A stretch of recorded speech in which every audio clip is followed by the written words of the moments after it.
Hello and welcome to this video where we discuss the following topic. Military alliances. Are they helpful?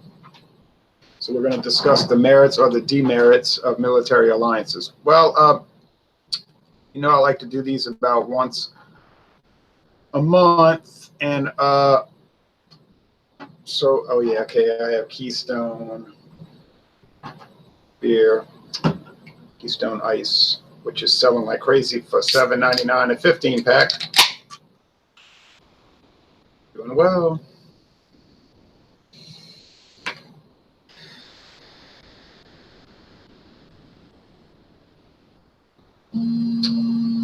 Oh boy, hold on a second, folks. I had a feeling that was going to happen. Hello? Okay, look, I got to call you back because it just started something, okay? I'm going to call you back. All right, bye.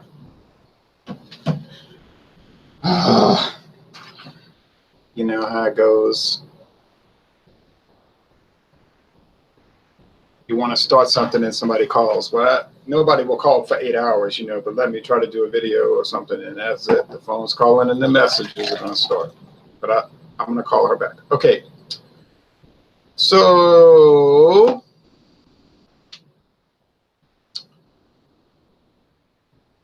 what got me thinking about, I was thinking about doing a video of all the great record albums, vinyl, LPs, cassettes, 8-tracks that came out 40 years ago because they didn't have CDs.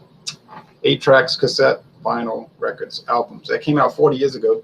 But I said, now I'll do this political thing. But we could talk about that, in another video. I was just thinking about that a little while ago. Hemispheres, stained glass, Earth, who's next? Some girls. It goes on and on, I got a little different viewpoint here, right? I'm tired of looking at those comic boxes when I look into the screen. Although it's not as comfortable to sit here, I might have to move it back. That's really not important. Bucky Dent says, what's up? Alex the Beer Master, what's up, Ron? Well, I'm about to talk about world events and alliances. Okay, so Donald Trump was talking about NATO, the NATO is really the NATO, the North Atlantic Treaty Organization, okay? And he was talking about, well, he really talked about we need to get out of it. Remember when he ran, he's still nice. When he ran for president, he said we need to get out of this. It's a worthless alliance, and all of this. It's played out, whatever. So then he caught a lot of flack for that.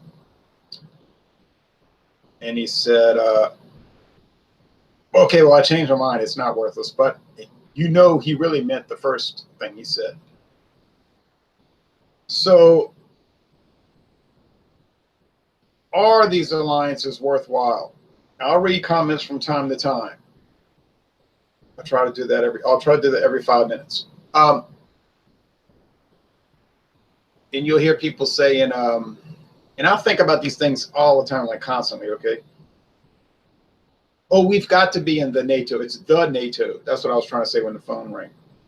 The North Atlantic Treaty Organization, right? Really, the NATO. Guess you could say it's the USA. Well, people say that, right? The USA. The United Nations Organization. But anyway, we got to have NATO. Now I'm thinking about this, all right? Thinking. The United States was in one alliance, military alliance, from the beginning of its history until 1945, okay? That was the alliance with France. I'm drinking Keystone Ice.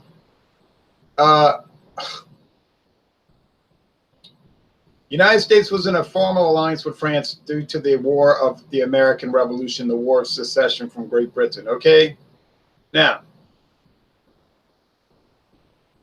then later they felt like this alliance was not helpful, and so they asked France, well, we'd like to get out of it.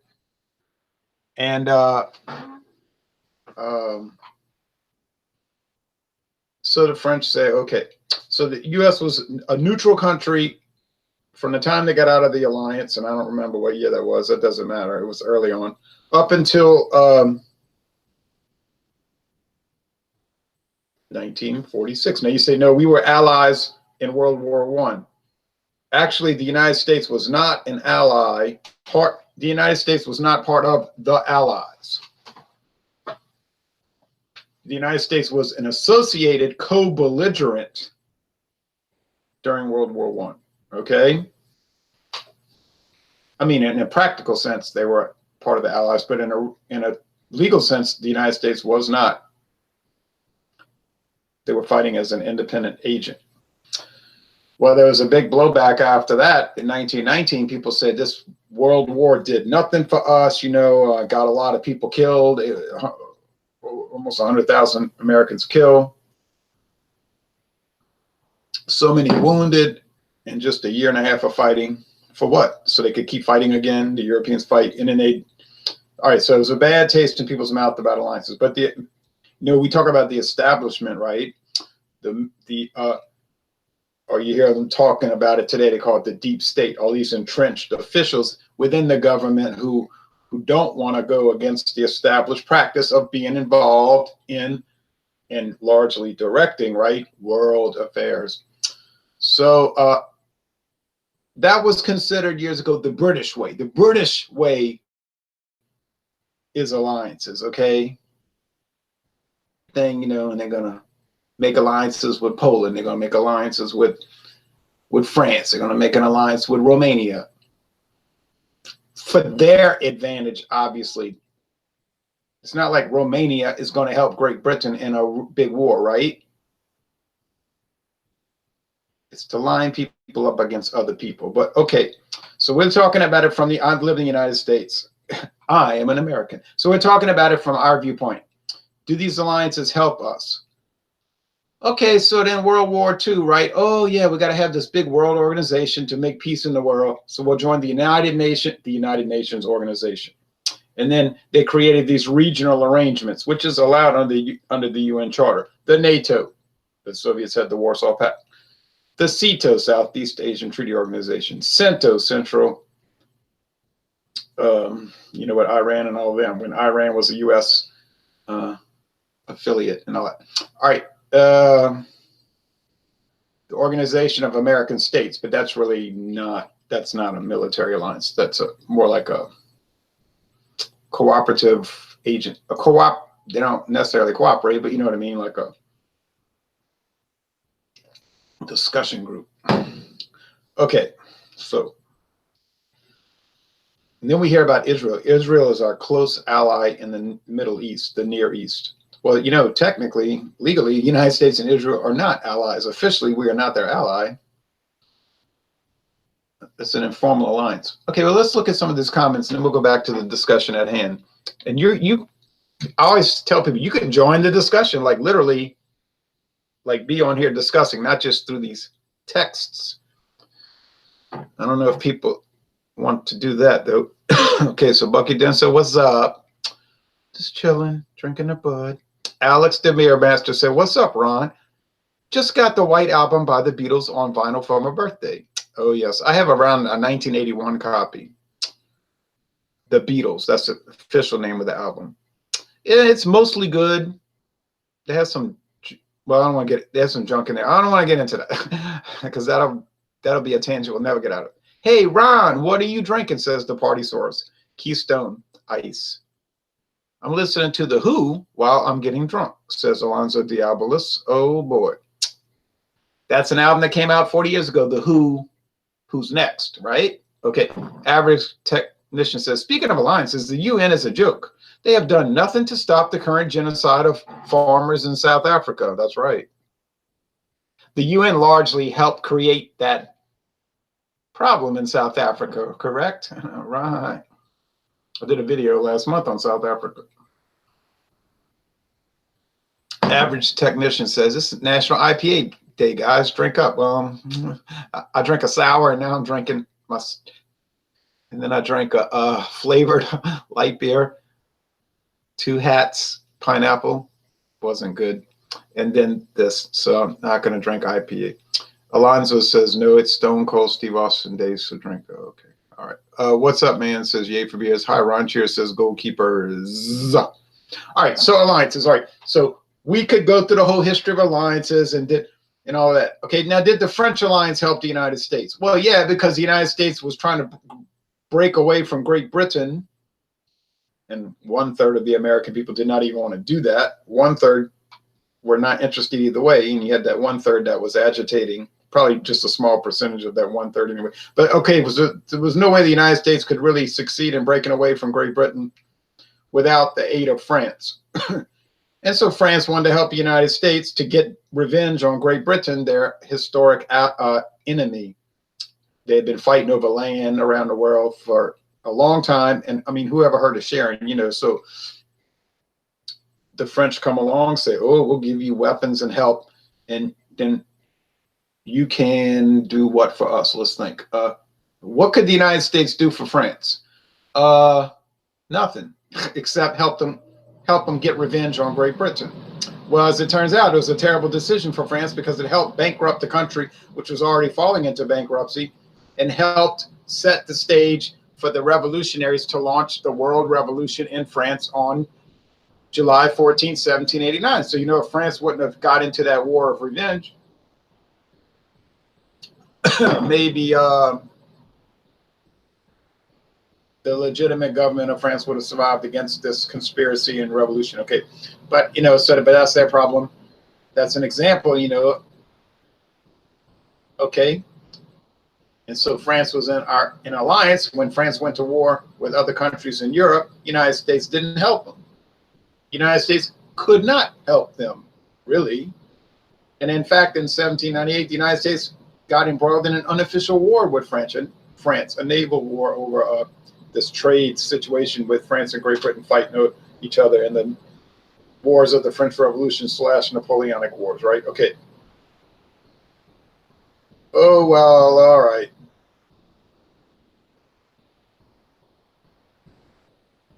I'm still waiting for you to tell me how alliances are helping America. Think about that. Let's think about that for a minute. Get involved in NATO. We're going to protect Europe from the Soviet Union. Okay, but how does that help us, right?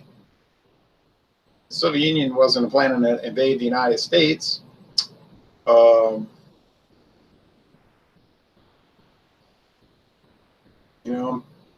How did that help us? How does that help us in 1946, 56, 66, 76, 86, 96, 2006, 2016 to 18? When the Soviet Union collapsed in 1991, I was telling people then, I said, why don't we just get out of NATO? What is the purpose of this now? It's over. They're getting rid of the Warsaw Pact. Let's get rid of NATO. I'm saying this in 1991 now. Let's get rid of NATO. And then what does NATO do? The first time they use military action is against Serbia, the Serbians,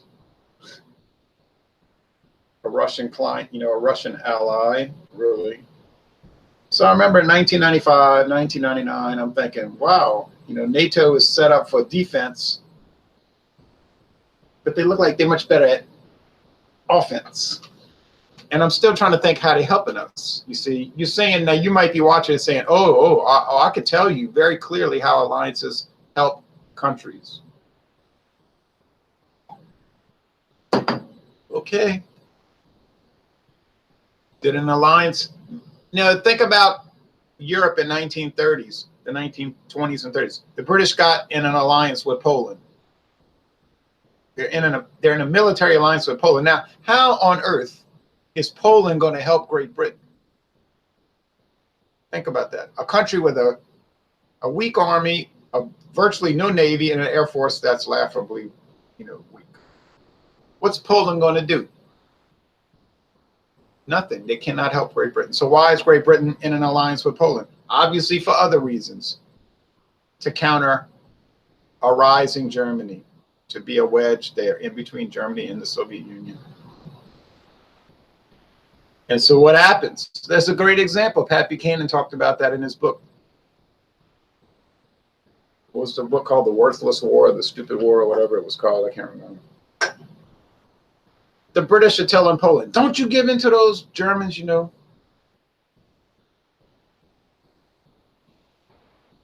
So it's like the instant, it's like they're sort of like, now they're like pumping it up. Now, did the alliance help Czechoslovakia? Germany tells the Czechs, we want this land where the Germans live. The Czechs say no. Germans say, we're going to take it if you don't give it to us. The British and the French. Now, the French were kind of like, yeah, we don't really want to get involved. But the British were pressuring them, we got to stand up to them. We can go back to 1914, and you could ask yourself if an alliance helped France. I think you can answer that question very clearly. Did alliance help France? Helped them get into a terrible war and almost get destroyed. Now, if you say that's help, that's help.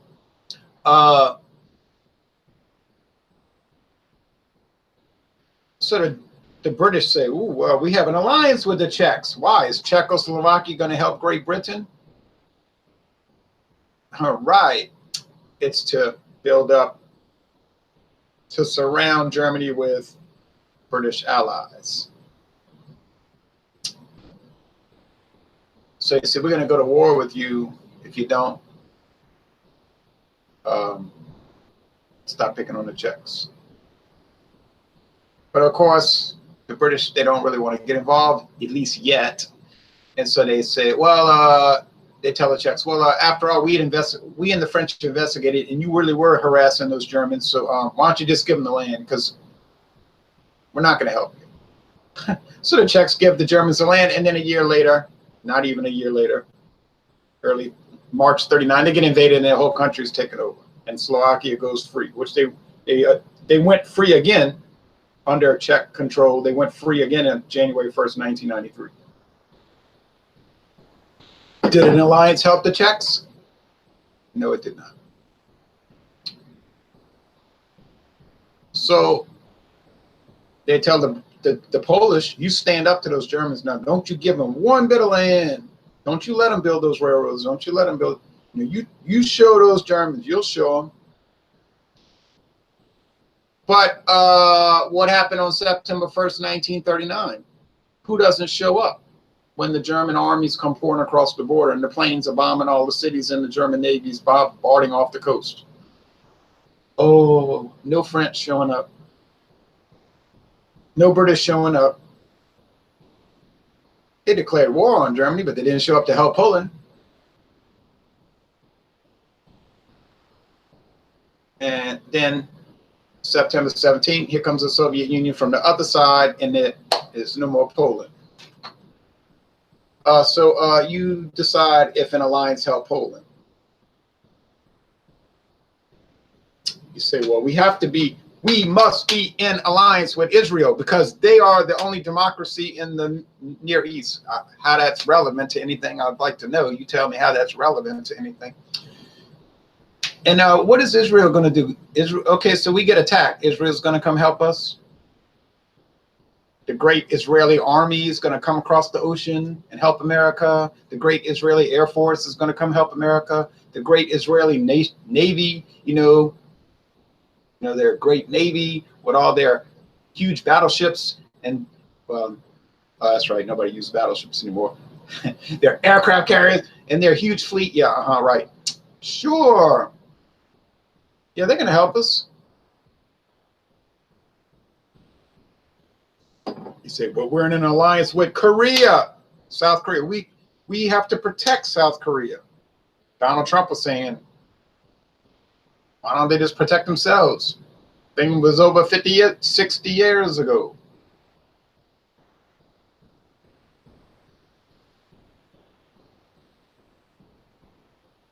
Anyway, South Korea and North Korea said they're calling off their war. The war is officially over, and they're going to work on being friends. So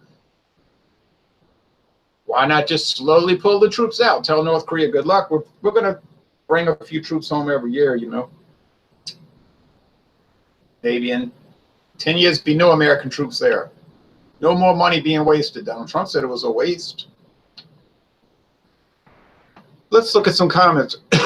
Do you think Trump influences it? I don't know what you're asking. Does he influence what? This is too political for me, says Ye for Beers. Love your videos, man. Cheers and have a great night. Okay, yay for beers. I like to watch your videos, and thanks for watching. Yeah, I do the politics sometimes. You know, my whole life isn't wrapped up in beer. A lot of it is. It's a hobby, but I like to talk about the world affairs really, as much as beer, maybe more. Average technician. The current alliances America are involved in are one-sided. We're drawn up to prevent the growth of communism while Europe was still weak. Right, right. That's right. So, I mean, what, you know, it's like, hey, what's happening now? Israel, now Jason Voorhees says, Israel is an enemy we've been fooled into believing as our friend. Oh, well, I'm trying to figure out why we're in an alliance with Israel. You know, like why does the United States give them any money? You say, well, it's only a few $1 billion a year. I'd like to know why. I would be asking if it was $10 a year.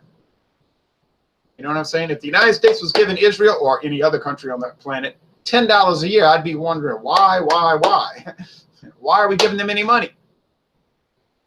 You say they should give us money. No, I didn't say any country should give us money. Now, if you personally want to give Israel money or South Korea money, go ahead, write them a check, go give them money, go hand them cash.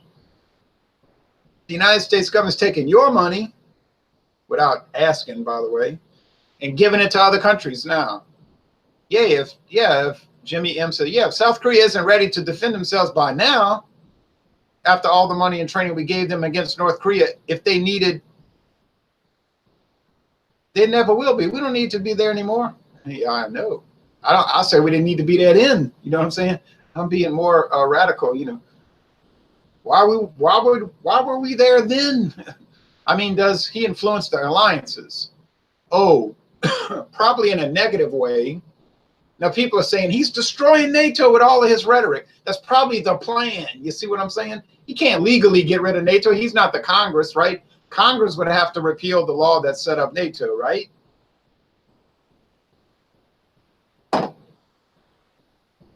But he could effectively destroy it by just creating all kind of bad blood, you see. And then maybe the NATO people will say, you know, you can go to hell, America. We're out of this alliance. And Trump could say, oh, well, how about that? Ain't that a shame? Well, they're not going to do that.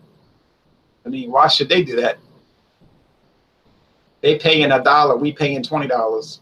They pay $2, we pay 40. I mean, you know, our troops are protecting them from this. You say, what are you doing? That's nothing in the room. There's nothing in the room. What, are you scared of a ghost? Right, that's what I'm talking about. The United States is protecting them from that, a ghost.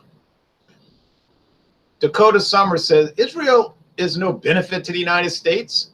Korea, I can get behind. We could use some bases close to North Korea and the rest of Asia. You see, I cannot get behind that. That's where we have to break ranks there. I don't support that. Now I'm going to get another beverage, so hold on.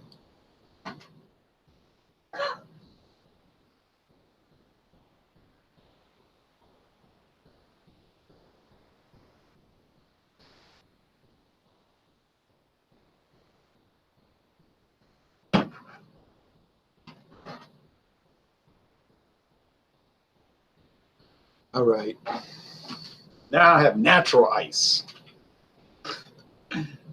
Natural. I had Keystone. Keystone's been on the market longer than natural, though, believe it or not. This is it. This is the 4th beer of the day. I was off for work today, and I only drank 4 when I'm off work. I do not drink more than 4 in an entire day. People are saying, you lie. You drank it all day. Well, you can believe what you want. I don't really care. I don't have to answer to anyone but myself, and I know what the answer is. I only drink 4 in a whole day. Now, that might seem like you say, oh, you're too regimented, like you have to make a drinking schedule for the week. Yeah, but that's fine, but I don't mind doing that. I got my little liquor set up, this much, these whiskeys, and, you know, you see the tasting. I'm just only drinking like that a little bit. And then, okay, and this little bit of wine every day, these, what is it, 3 or 4 ounces of wine once a day as my juice. Want to call it juice? Okay, and then the 4 beers on if I come home from work, it'd be 2. So it adds up to what, 22 a week? Oh wow, 22 beers a week. Big deal. But I mean, that's the way I want to do it. Other people say, I don't put a limit. I just drink and eat whatever I want. Okay, but I see how they, look, see.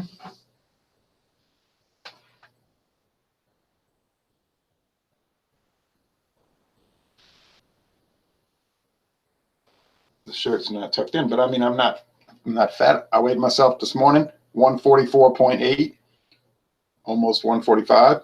That's a good weight. It's been like that for over 10 years.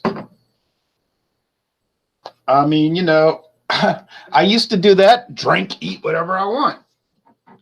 So I got fat. I lost over 30 pounds. I mean, I feel better now. I don't take any medicine except for vitamin C, one pill a day, one little vitamin C a day. I never get a cold. I mean, I used to get colds, but I started taking that one vitamin C a day. And you say, well, you might get cancer tomorrow. Well, that's right. I could get very sick tomorrow and die. I'm not saying that. I'm telling you, I feel better now being thinner and giving up all the stinking rotten soft drinks. Beer is natural, and I just feel better. I always joke about that. I say, I was wondering why I felt bad for 30 straight years. I was drinking soft drinks. Okay, let's look at some comments here. Jason says, because influential Jews dictate our policies. Netanyahu literally stood before Congress and browbeat them. Is spying, attacking, and selling enemy secrets counts as an ally? Count me out. Right, some kind of ally. Now, I would not agree with that statement. You said dictate policies. I would use the term heavily influence our policies. I mean, you would have to have a child's mentality not to see that. So there's certainly a lot of credibility to say that U.S. policy is heavily influenced by special interests, let's call it. He's probably president for 4 years.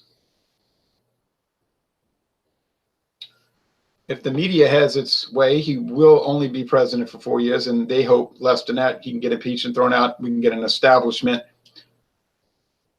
one of the same old guys back in office, and then you can have your alliances and your foreign aid and your social welfare and your warfare, welfare, imperialism. And yeah, I mean, that's what we've had.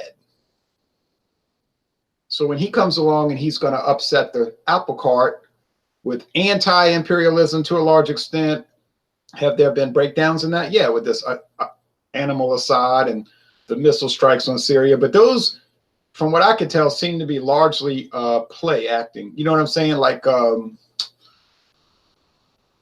sort of like pretend attacks, like in the Middle Ages when they would have the mercenaries fighting against each other, and they would just do like that with the swords and play fight so they could all get paid. Have these little wars, but they were fake. I think he basically told the Russians in Syria, we're going to hit the base here. It's a little missile shot, won't hit anything, and just make sure nobody's around. And they did that, to get these rats off my back, So they might have said, okay, we understand the kind of pressure you're under, because I read this article the other day, and he said it's really a showdown between the United States and Russian alliance. Like on one side, the U.S.-Russia alliance versus the old British-American world axis. You know what I'm saying? Like world empire, let's make policy for the whole universe type attitude. And I thought that was a very important statement. I said, right. And I don't mean a U.S.-Russian military alliance. And the author of that article didn't mean that. He just meant this new paradigm of the United States and Russia working together as the natural allies they are. Because if you look at the situation, the United States, America, and Russia are natural allies. They shouldn't be fighting. I always say that, imagine all the money we would have to spend on infrastructure, healthcare, et cetera, if we didn't give all these countries money and get into useless wars of oil or something else he said, relation, says Jimmy. Oh, yeah, but look, believe me, this has been going on since 1898, really before that, but 1898, that the U.S. is going to, I talked about this in the past, the United States is going to adopt the British policy of managing the world. It's like you say, I'm the cop of the world. And you say, what do you mean you're the cop of the world? Well, that's what I mean. I run the world. I'm the cop and I'm walking the beat. And if you get out of line, I'm cracking you in the head. I'm batting you around the head. Now you say, well, who made you the cop? I made myself the cop. Me and this other guy who's getting kind of old, you know, he's my daddy. We're the cop. My daddy lives in England and I live in America, and we're the cops. We've been running the world since 1689. You understand? Okay. And if you don't like it, then you're a bad guy, and we're going to talk about how bad you are. Hey, Ron, where do you work at? Says Alex. Oh, I just work part-time. I retired from teaching.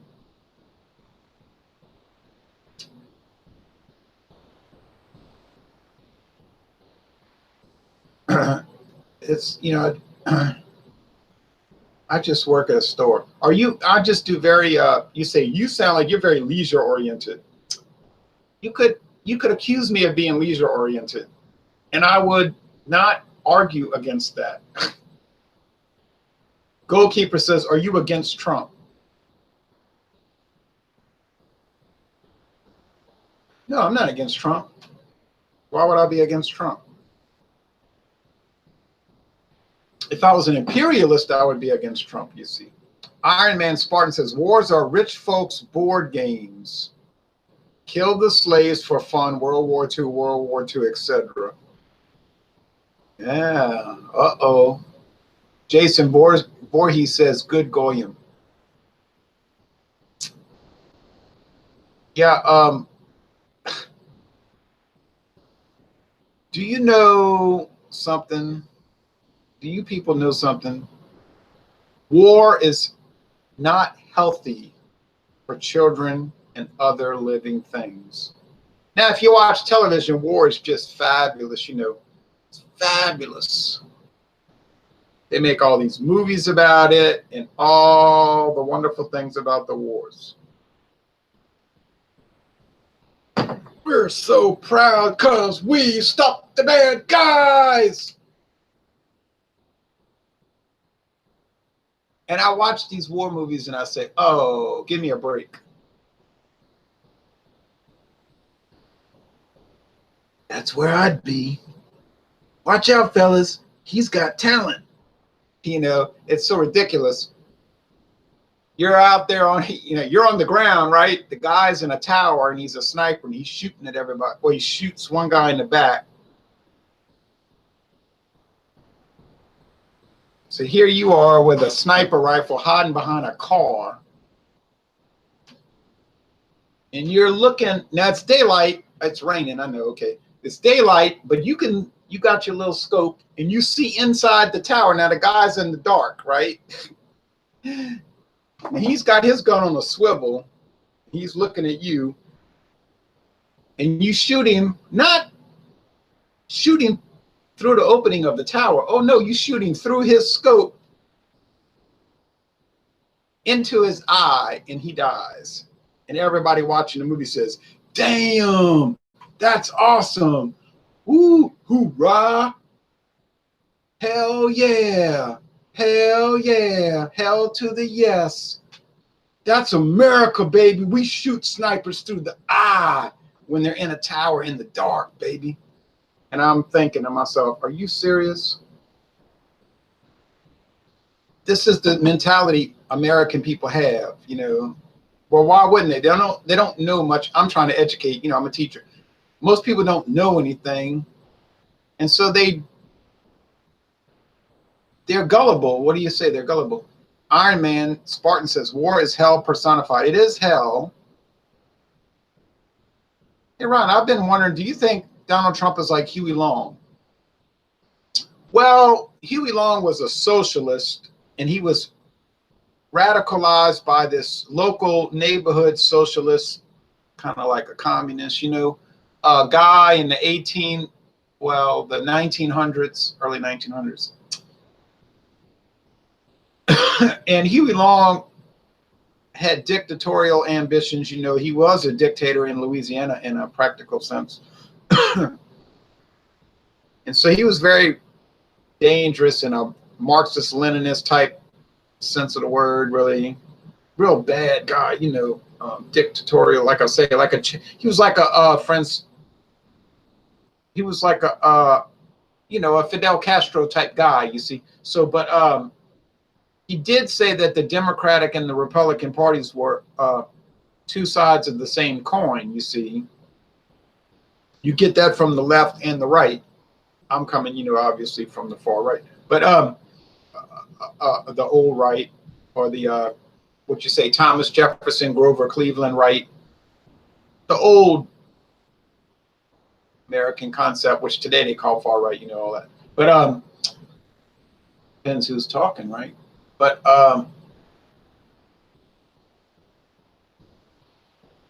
he was talking about the establishment, two sides of the same coin, and he talked about, if you go watch his speech, you can look his speech up, High Papa Lorum versus Low Papa Hiram, the two patent medicines, High Papa Lorum and Low Papa Hiram. And I think Trump is similar to Huey Long in that sense, that he's saying that the Republican Party and the Democratic Party is a rigged game. It's rigged. In other words, you could vote for Socialist Party A, or you could vote for Socialist Party B. You could vote for Imperialist Party A and Imperialist Party B. It's not going to really change anything. You're going to still get war and social problems and empire and, you know, all of this. And I think that's what really scared the media and the establishment. And I remember, and you think about this, and Jason Voorhees talking, think about this. Donald Trump was looked at as sort of a clown, a pro wrestling fan, not somebody to be taken seriously, although he did talk about running for president for 30 years, you know. But I was watching that 60 Minutes interview with Donald Trump, and I was thinking, let me see what this guy's about, you know. And I'm watching it, you know, watching Donald Trump, and he said, the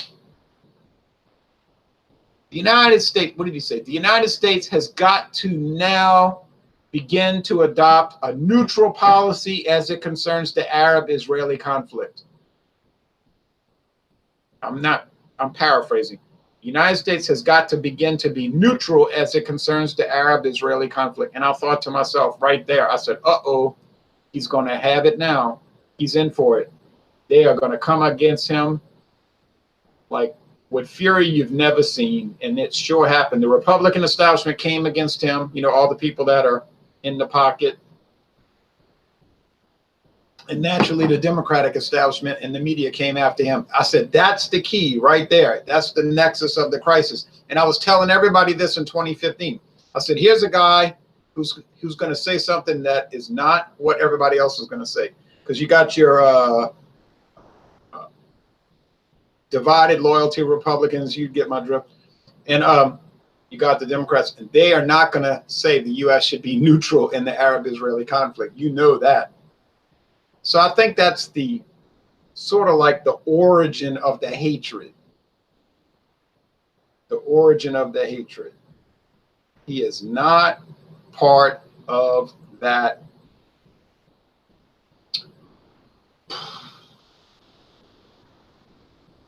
idea, let's call it.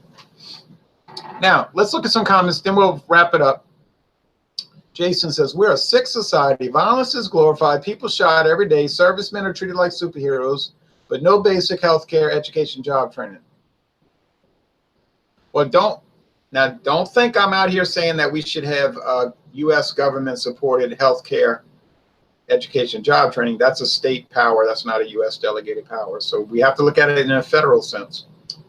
I'm not a negative person. I don't get on here like doom and gloom like your Protestant preachers selling CDs talking about the end of the world and how you can buy these CDs and learn about the rapture. I'm not one of these because they're very negative. You know, all they talk about is it's all over with. It's over. Give up. Just wait for the rapture and buy these CDs and all of that. But that's to neutralize people. And so we're not, I'm Catholic. I'm Roman Catholic. So the Roman Catholic Church does not teach negativism and give up. They don't teach give up. That's what the enemy wants you to do, give up. So we're very, I'm not speaking for the church. I'm just telling you I'm Catholic. But me and my, you know, the old American viewpoint, we're not negative and we're confident. We're confident. See, Donald Trump, helped. The election in 2016 gave us confidence. We already had the confidence, but that sent a message. Look, it's not over. The left has not won. They want you to think they've won. That's what the left says. Oh, the universe bends towards justice. We're going to win. You can't win. You know, Emperor Palpatine is on the throne. Just give up. We don't need a rebellion. You know what I'm talking about. Like, there's no hope. Give up. There's no hope. Just go with the flow. If you can't beat them, join them and all that. But we're saying, no, we can win. We are going to win. So we're very confident, you see, when I talk to people on Facebook or whatever, and they're so hysterical and angry, and they want to call everybody names. You are this, you're that. I say, you know why you're that way? And you're so hysterical and mad and angry? It's because you have a funny feeling that you really might not win. You know what I mean? Like, you talk big, but your attitude and your body language tells me you're not that confident. But we on the right, we don't have that kind of body language.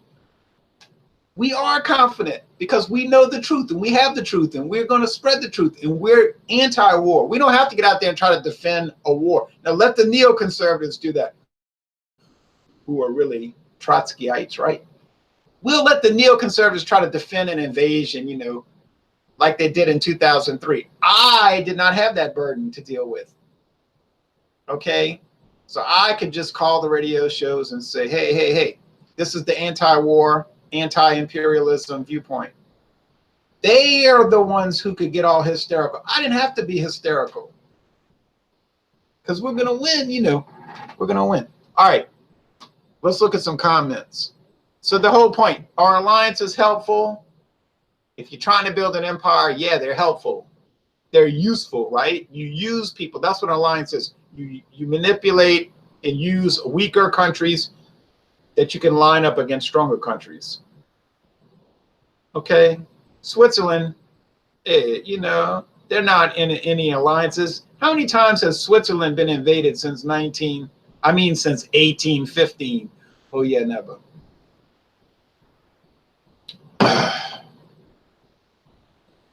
Iron Man Sports said, men should only kill for the preservation of his family and friends, not for greedy satanic governments. I agree with that.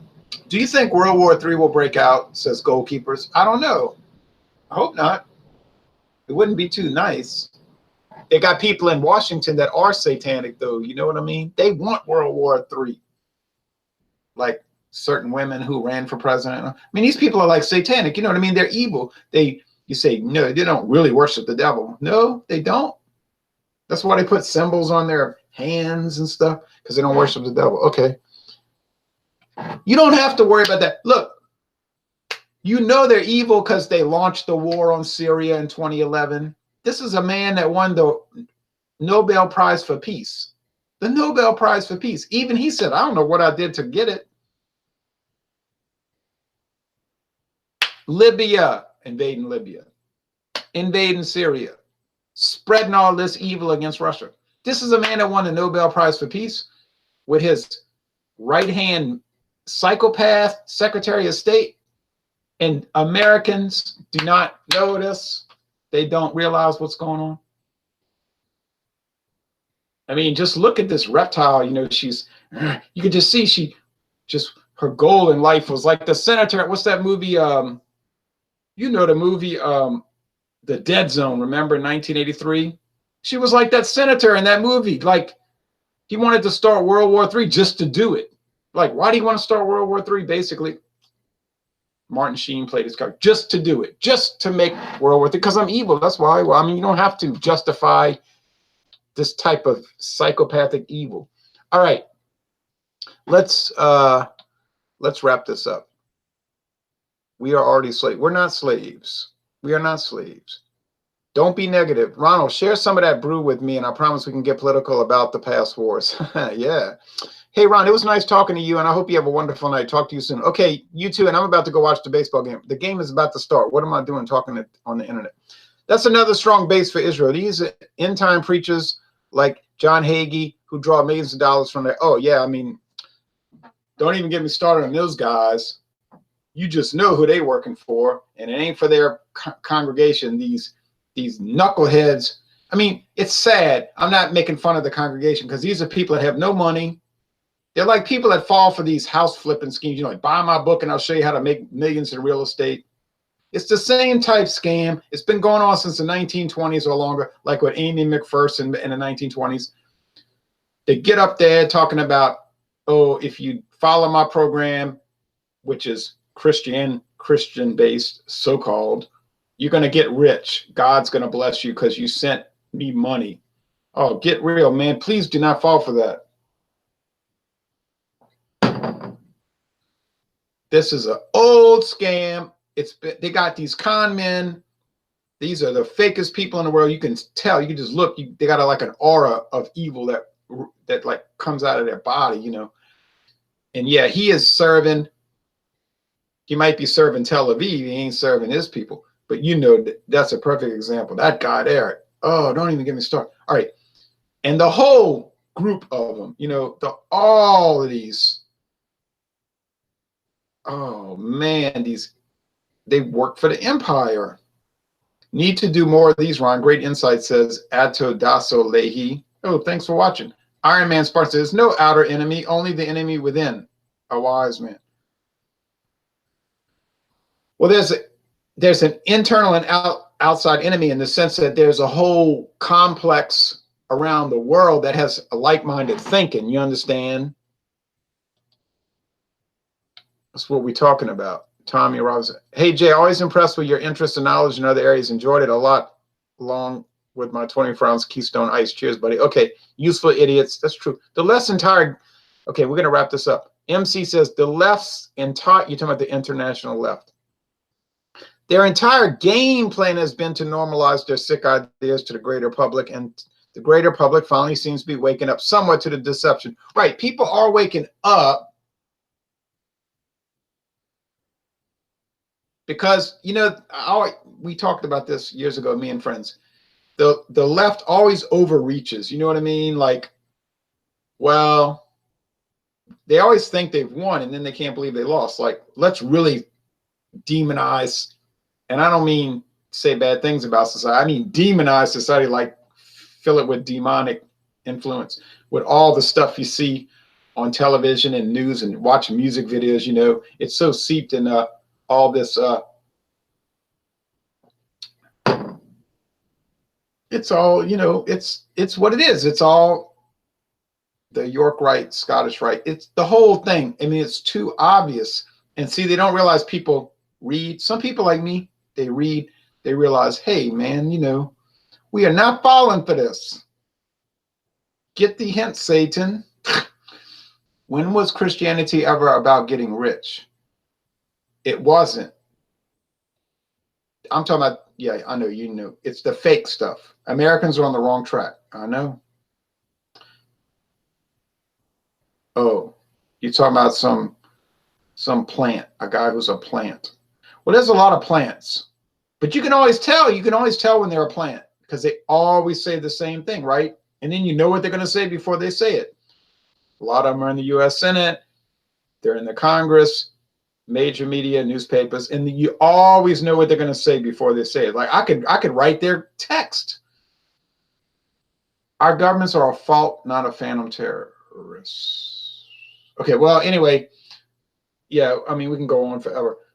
The whole point of it, we can see, I think, and no one has shown, I'm still waiting. No one has shown me how alliances are helpful. Now, you can make a video, I'll watch it.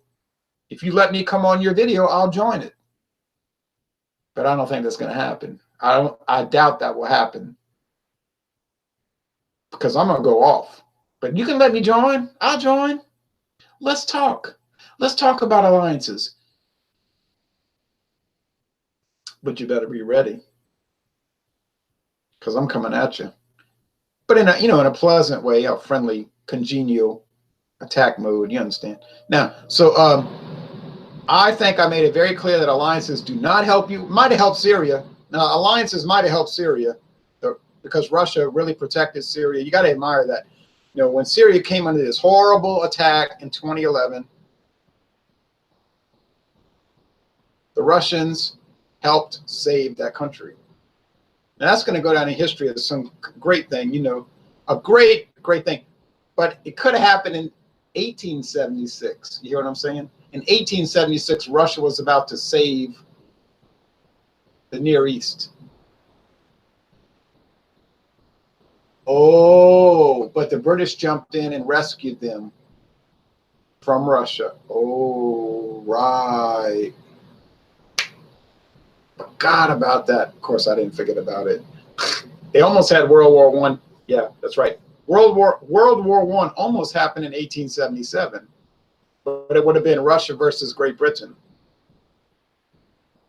Yeah.